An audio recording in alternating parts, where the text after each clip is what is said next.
Hello everyone, welcome to Anjali home point. ఈరోజు వచ్చేసి ఒక మంచి యూజ్ఫుల్ వీడియోని నేను మీతో షేర్ చేసుకోబోతున్నానండి.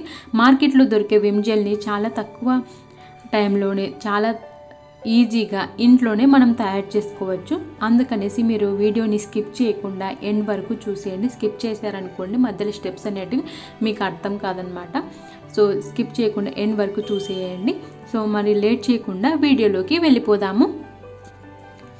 ముందుగా ఒక పెద్ద స్టీల్ గిన్నె తీసుకోవాలండి. ఈ స్టీల్ గిన్నెలోకి నేను ఈ గ్లాస్తో 2 గ్లాసుల వరకు వాటర్ని వేసుకుంటున్నాను. నార్మల్ ట్యాప్ వాటరే యాడ్ చేసుకుంటున్నాను. ఇలా వాటర్ని వేసుకున్న తర్వాత ఈ బౌల్ని స్టవ్ మీద ఉంచుకొని నీళ్ళను మనం మరిగించుకోవాలి. చూడండి, కాసేపటికి వాటర్ అనేది ఈ విధంగా బబుల్స్ వస్తుంది కదా, అంతవరకు మనం మరిగించుకుంటే సరిపోతుంది వాటర్ని. ఇప్పుడు స్టవ్ ఆఫ్ చేసుకొని ఈ గిన్నెను కింద దించుకుందాము. ఇప్పుడు ఇందులోనే ఒక పెద్ద స్పూన్ వరకు వంట సోడాని యాడ్ చేసుకోవాలండి. అంటే ఒక పెద్ద గ్లాస్ వాటర్కి ఒక పెద్ద స్పూన్ వరకు వంట సోడాని యాడ్ చేసుకోవాలి. అంటే నేను 2 గ్లాసెస్ ఆఫ్ వాటర్ తీసుకున్నా కాబట్టి 2 పెద్ద స్పూన్ల వరకు వంట సోడాని యాడ్ చేసుకున్నాను. అదేవిధంగా తర్వాత ఒక స్ట్రైనర్ ఉంచుకొని ఒక గ్లాస్కి 3 నిమ్మకాయలు జ్యూస్ని తీసుకోవాలి. అంటే ఇక్కడ మొత్తం నేను 6 నిమ్మకాయల జ్యూస్ని ఇందులోకి ట్రాన్స్ఫర్ చేసుకుంటున్నాను.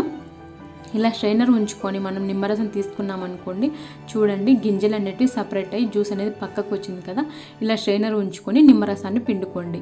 2 గ్లాసులకి నేను 6 నిమ్మకాయలు తీసుకొని వాటి జ్యూస్ని ఇందులోకి వేసుకుంటున్నాను. చూడండి కింద వాటర్ అనేది కలర్ చేంజ్ అయింది. అండ్ వాటర్లో వంట సోడాని యాడ్ చేసాం కదా, నిమ్మరసం కలిసి ఈ విధంగా మనకి నురగలాగా వచ్చింది. చూడండి ఈ విధంగా కలర్ చేంజ్ అయ్యాయి వాటర్ నిమ్మరసాన్ని యాడ్ చేసిన తర్వాత. ఇప్పుడు దీన్ని 1 గంట వరకు పక్కన ఉంచుకొని సెట్ అవ్వనిద్దాము. 1 అవర్ తర్వాత ఇందులో నేను వెనిగర్ని యాడ్ చేస్తున్నాను. వైట్ వెనిగర్ ఉంటుంది కదండి, అది 2 స్పూన్ల వరకు యాడ్ చేస్తున్నాను. ఏ స్పూన్తో అయితే వంట సోడా వేసుకున్నానో అదే స్పూన్తో వెనిగర్ని కూడా యాడ్ చేస్తున్నాను, 2 స్పూన్ల వరకు. వెనిగర్ వేసిన తర్వాత చూడండి ఈ నురగ ఎంత ఎక్కువగా వచ్చిందో. ఇప్పుడు వీటిని మరొకసారి బాగా కలుపుకుందాం. అంటే ఈ వెనిగరు, నిమ్మరసము, బేకింగ్ సోడా కూడా బాగా కలిసే విధంగా కలుపుకోవాలి. కింద అడుగు భాగంలో బేకింగ్ సోడా, వంట సోడా అలాగే ఉంటుందండి. బాగా కలుపుకోండి. అంతా కూడా బాగా కలుపుకొని పక్కన పెట్టుకుందాము కొద్దిసేపు వరకు.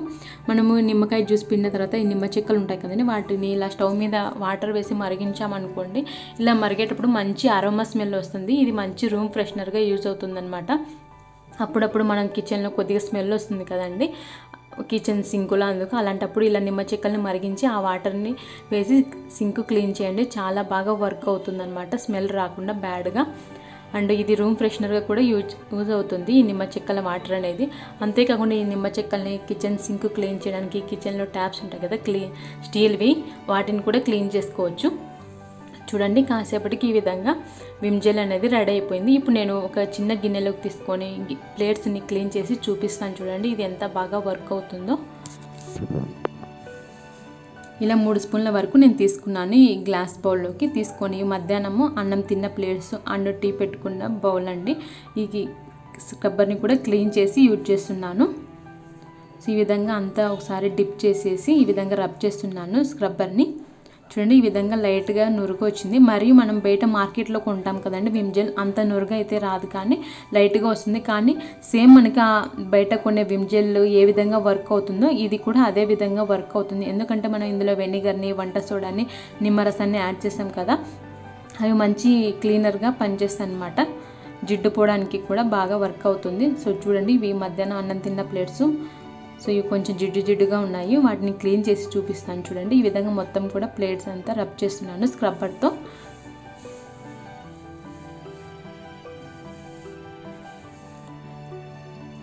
ఈ విధంగా మొత్తం కూడా నీట్గా రబ్ చేసుకోవాలి స్క్రబ్బర్తో.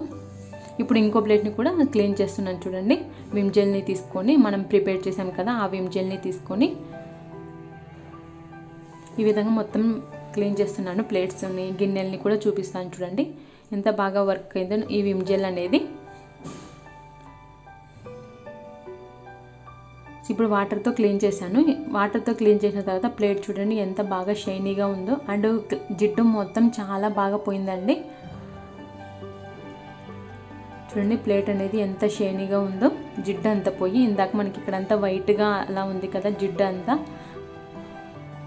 పెరుగు తిన్నామన్నమాట, పెరుగన్నము. ఇందులో ఆ పెరుగన్నంది కొద్దిగా జిడ్డు ఉన్నాయి కదా, అంతా పోయేసి నీట్గా ఉంది చూడండి ప్లేట్ అంతా కూడా. జిడ్డు మాత్రం చాలా బాగా పోయిందండి ఈ విమ్ జెల్తో.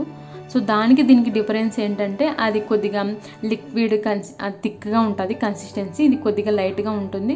అండ్ బయటకున్నది అయితే మనకి నురుగ ఎక్కువ వస్తుంది, దీనికి నురుగ రాదు. కానీ క్లీనింగ్ చేసిన తర్వాత వెజిల్స్ ఉంటాయి కదా ప్లేట్స్, అందుకు. సో జిడ్డు అంతా పోయి చాలా బాగా ఉన్నాయి చూడండి. దూరంగా పెట్టి చూపిస్తున్నాను, చాలా షైనీగా ఉన్నాయి.